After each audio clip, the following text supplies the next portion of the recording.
भारत के राष्ट्रपति के महाभियोग यानी इम्पीचमेंट की प्रक्रिया संविधान के किस आर्टिकल में वर्णित है?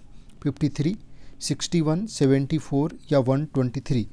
53 क्या कहता है? संघ की कार्यपालिका शक्ति जो होगी वो राष्ट्रपति में निहित होगी। आर्टिकल 61 ही महाभियोग की बात करता है। राष्ट्रपति के महाभियोग की बात आर्टिकल नंबर 61 में है। आर्टिकल नंबर 74 राष्ट्रपति को सहायता और सलाह देने के लिए मंत्रिपरिषद की बात करता है कि एक मंत्रिपरिषद होगी जो राष्ट्रपति को सहायता और सलाह देने का काम करेगी।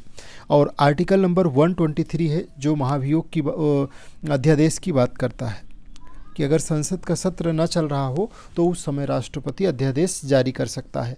तो यहाँ आपका आंसर क्या होगा? Article number 61। संविधान के उल्लंघन, केवल एक ही आधार है राष्ट्रपति को पद से हटाने का, संविधान का उल्लंघन।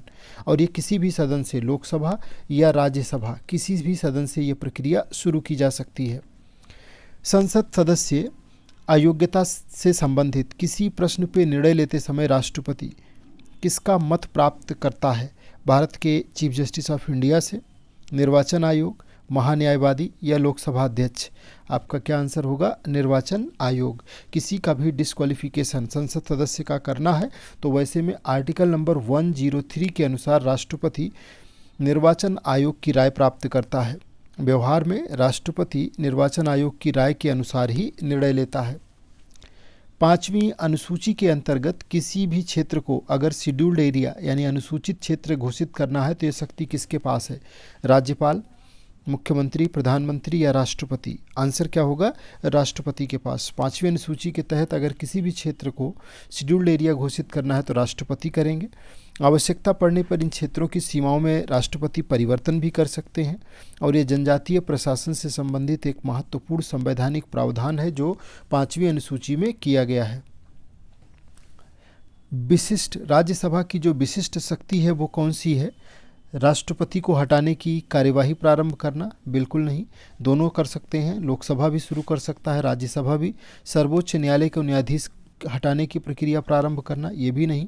नई अखिल भारतीय सेवाओं के सृजन की संस्तुति करना? हाँ, ये पावर राज्यसभा के पास है। धन विधेयक तो केवल और केवल लोकसभा में ही प्रस्तुत किया जा सकता है। आपका आंसर क्या होगा? सी। ये आर्टिकल है 312। इसके अंतर्गत राज्यसभा विशेष बहुमत से प्रस्ताव पारित करके नई जो है वो अखिल भारतीय सेवा का गठन कर सकती है, जैसे आईएएस है, आईपीएस है, आईएफएस है ना। इस तरीके की जो सेवाएं हैं, इसी तरीके की और सेवाओं का गठन भी इसके द्वारा किया जा सकता है। एक तरीके की नई सर्विस की डिमांड हुई थी, इंडियन एजुकेशनल सर्विसेज के अधिकारी भी यूपीएससी के तहत नियुक्त किए जाएं, नई अखिल भारतीय सेवा हो। तो ये कौन कर सकता है? राज्यसभा। ये राज्यसभा की विशिष्ट शक्ति है। राष्ट्रपति बाद में ऐसी सेवाओं के गठन से संबंधित विधिक प्रक्रिया को फिर पूरी करते हैं। राष्ट्रपति के निर्वाचन के संबंध में निम्नलिखित कथनों पर विचार करना है, कौन सा सही बताना है। यदि किसी राज्य की जो विधानसभा है वो भंग हो गई हो तो भी राष्ट्रपति का चुनाव स्थगित नहीं किया जाता? बिल्कुल सही है।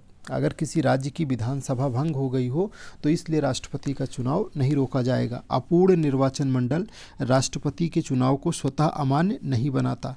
दोनों सही है, आपका आंसर सी होगा। सर्वोच्च न्यायालय ने स्पष्ट किया है कि अपूर्ण निर्वाचन मंडल के कारण राष्ट्रपति का चुनाव नहीं टलता। विधानसभा के विघटन से चुनाव की वैधता प्रभावित नहीं होती है। ये संवैधानिक निरंतरता सुनिश्चित करने के लिए बनाया गया एक महत्वपूर्ण सिद्धांत है ताकि किसी तरीके की रुकावट राष्ट्रपति के चुनाव में ना उत्पन्न की जा सके।